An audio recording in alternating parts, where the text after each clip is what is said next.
Hey, Dale here, down at the convention in Charlotte, North Carolina. I think I'm really starting to fit in now, Anyhow, this is day 2, or yesterday was day 2 of the convention, and it began with the party platform being altered to restore the word God and to restore Jerusalem as the capital of Israel. Oh, there was quite the debate, and not everybody was happy about it, but they did take a vote, then they fudged the results, and they put the words back in. And I'm glad they finally got it straight so that they can get down to the real business at hand, wearing goofy hats, When I saw the start of the convention like this, I knew I was going to be flipping around stations, especially since last night was the opening of the NFL season with a game between the Dallas Cowboys and the New York Giants. And, who wants to miss that? But it wasn't on yet, so I was at the convention. Nancy Pelosi, the former Speaker of the House, she came out and she spoke in favor of Botox to shrink the national debt. Whoa, bulletin, this just in. Jerusalem has come out and said that Charlotte is not the capital of North Carolina.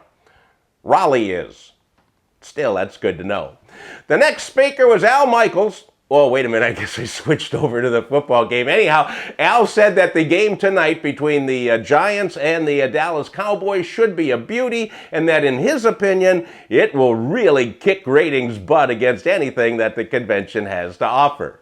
Meanwhile, back at the convention, the politicians, they interviewed a lot of politicians on TV, and everyone that they talked to did a masterful dance aimed at evading the question about why God was taken out of the platform in the first place.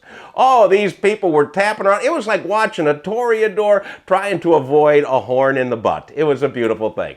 But at that point, the convention got real boring again, so I turned back to the football game. It wasn't much better. The score at that point was 3-0 Giants, and it was almost halftime. So back to the convention. And it was a woman named Sandra Fluck. Now, it's spelled Fluke, but it's pronounced Fluck. She came out to talk about birth control, which she thinks should be free, but she wound up trashing Mitt Romney and Paul Ryan, who apparently, I didn't know this, apparently pay full price for their birth control.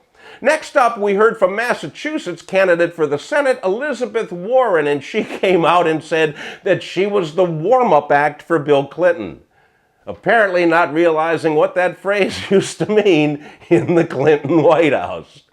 Then came the main event of the day, Bill Clinton himself, who was introduced by his own movie. And he came out to a huge ovation, which did not die down until the delegates finally figured out that he couldn't run for president again.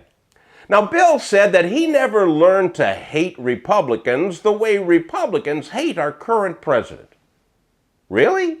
What did he do, forget about Nixon?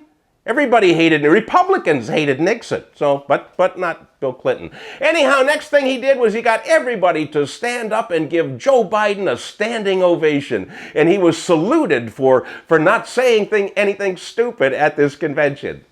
So far. Then Bill, or as I like to call him, Old Bubba, he tried his hand at comedy, and then he got some laughs, and I'm thinking, you know what he's doing? He's auditioning for his own talk show. I see it as a hybrid, a combination of Dr. Phil meets The View meets hillbilly hand fishing. It should be one good show. As Clinton spoke on, and on, and on, the Cowboys went ahead 17-10. Then Bill rambled on to the point where people in the audience, they're panning the audience, a couple of them were asleep. I'm thinking, whoa, somebody quick, poke Joe Biden. Anyhow, he finally finished, and Obama came out to hug him, and the people in the audience, they just cheered, and they rooted, and they toasted each other with Kool-Aid. Cowboys won 24-17. That's it for day 2. Come back tomorrow for the stirring conclusion to the Democratic National Convention. See you then.